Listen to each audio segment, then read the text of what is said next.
Pour cette méditation, dans la mesure du possible, asseyez-vous par terre sur un coussin ferme qui soulève le bassin tout en laissant les genoux en contact avec le sol. Placez-le à peu près sous les hanches, de sorte que la moitié inférieure de votre corps forme une base solide, d'où la moitié supérieure puisse s'élever. Le dos est droit, mais pas raide, la tête posée sur le cou et les épaules complètement détendues. Vous pouvez essayer de les monter vers les oreilles, puis les laisser simplement retomber. Les mains sont sur les genoux ou jointes, confortablement posées sur les cuisses. Bien entendu, si rester assis par terre vous semble trop fatigant, vous pouvez utiliser une chaise. Et quand vous vous sentez à l'aise, fermez doucement les yeux tout en dirigeant votre attention sur le flux de votre respiration, sentant chaque inspiration et chaque expiration.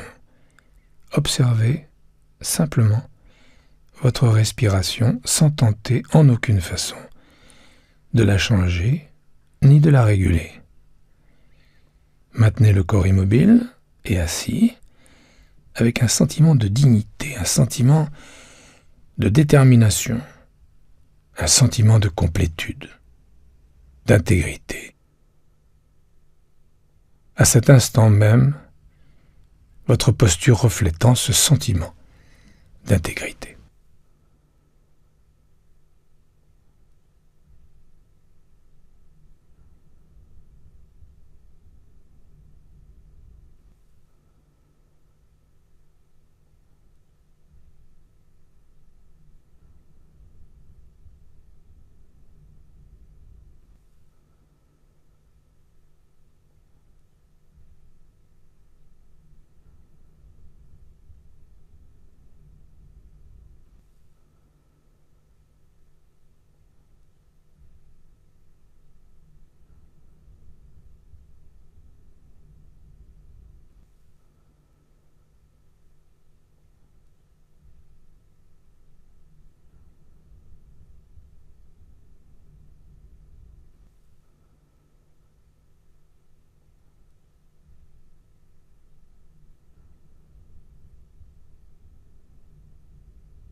Et tout en demeurant ici, représentez-vous le mieux possible en vous-même la montagne la plus belle que vous connaissiez, que vous ayez vue ou que vous puissiez imaginer. Maintenez simplement cette image et la sensation de cette montagne en vous-même. Laissez-la devenir de plus en plus nette. Observez sa forme générale, sa cime majestueuse s'élevant dans le ciel, sa large base ancrée dans le roc de la croûte terrestre, ses versants abrupts ou légèrement pentus. Notez comme elle est massive, solide, immobile, splendide, de loin comme de près.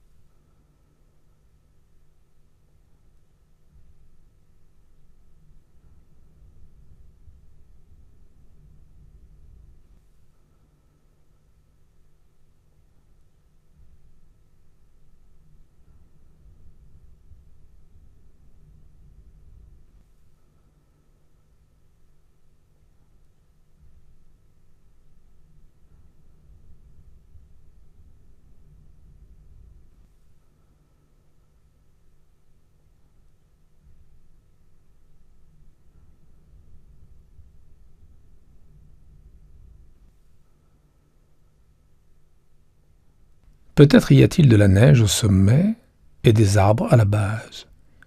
Peut-être voyez-vous une cime imposante, plusieurs cimes, ou un haut plateau. Quelle que soit sa forme et son apparence, demeurez simplement assis et respirez avec l'image de cette montagne.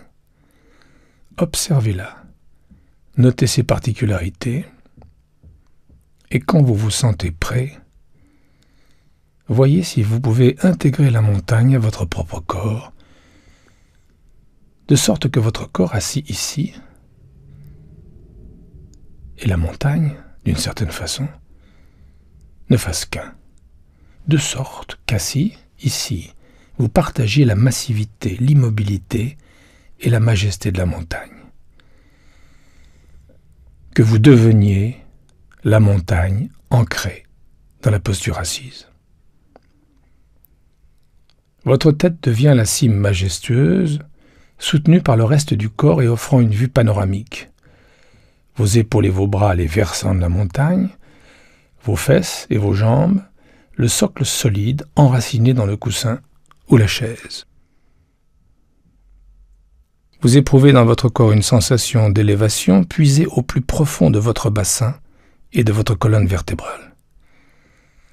À chaque souffle, toujours assis, vous devenez une montagne qui respire, inébranlable dans votre immobilité, complètement ce que vous êtes, au-delà des mots et des pensées. Une présence centrée, enracinée, immobile.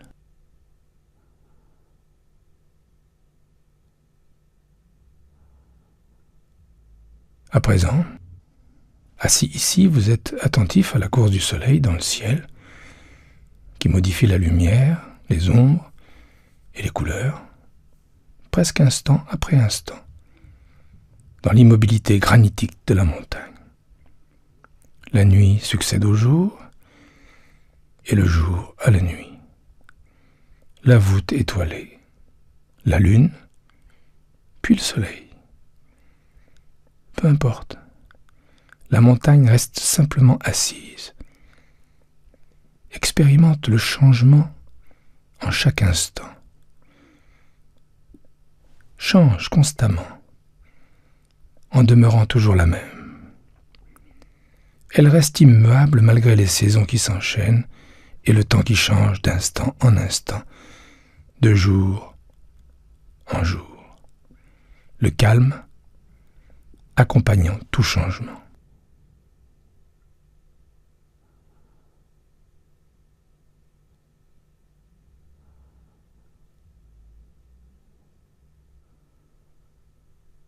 En été, il n'y a pas de neige sur la montagne, hormis peut-être sur les cimes ou dans les crevasses qui ne sont pas directement exposées au soleil.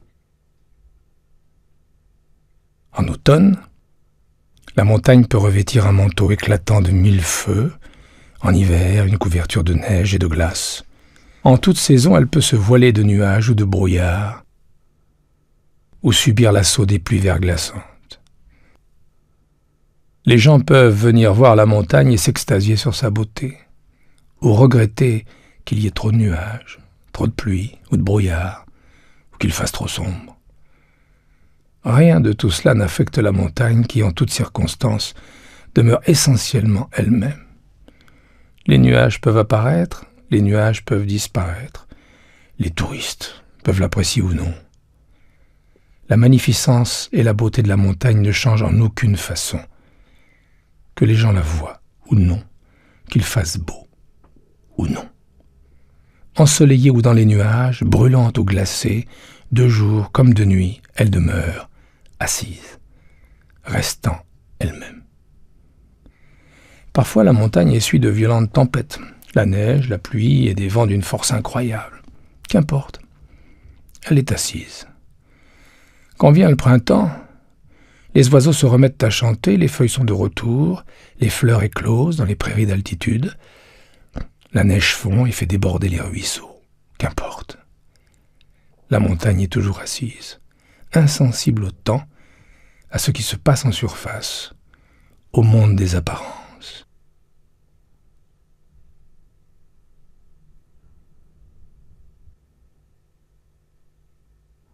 Et de la même manière que nous nous asseyons en méditation, nous pouvons apprendre à faire l'expérience de la montagne.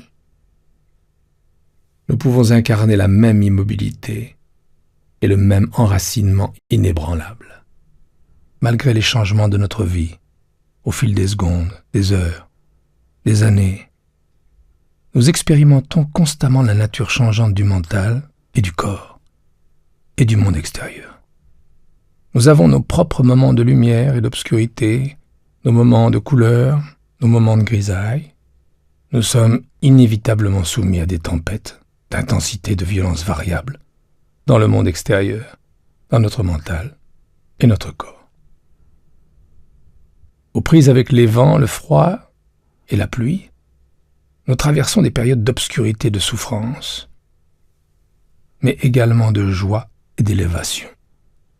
Même notre apparence change constamment, expérimentant son propre temps.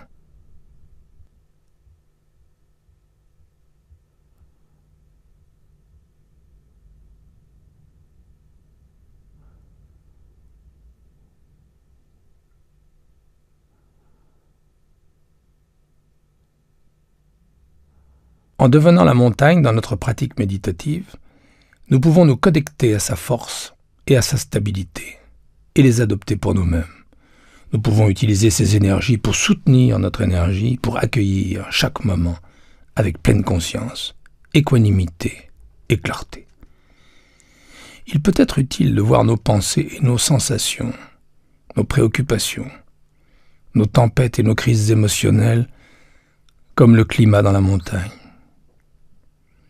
Nous avons tendance à en faire une affaire personnelle alors que c'est quelque chose d'impersonnel. La météo de notre vie n'a pas à être ignorée ou niée. Elle doit être prise en compte, honorée, sentie, connue pour ce qu'elle est, et étreinte, en conscience. Ainsi, nous faisons l'expérience d'un silence, d'un calme et d'une sagesse plus profonde. Les montagnes ont ceci à nous enseigner, et bien plus, si nous savons écouter.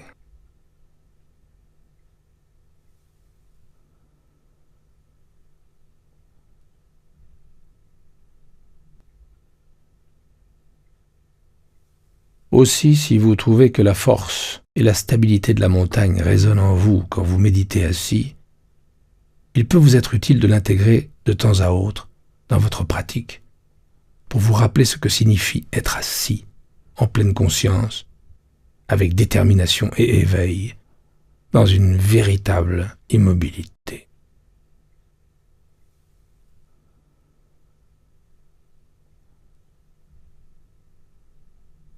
Pendant le temps qu'il nous reste, poursuivez la méditation de la montagne, seul, en silence, moment après moment,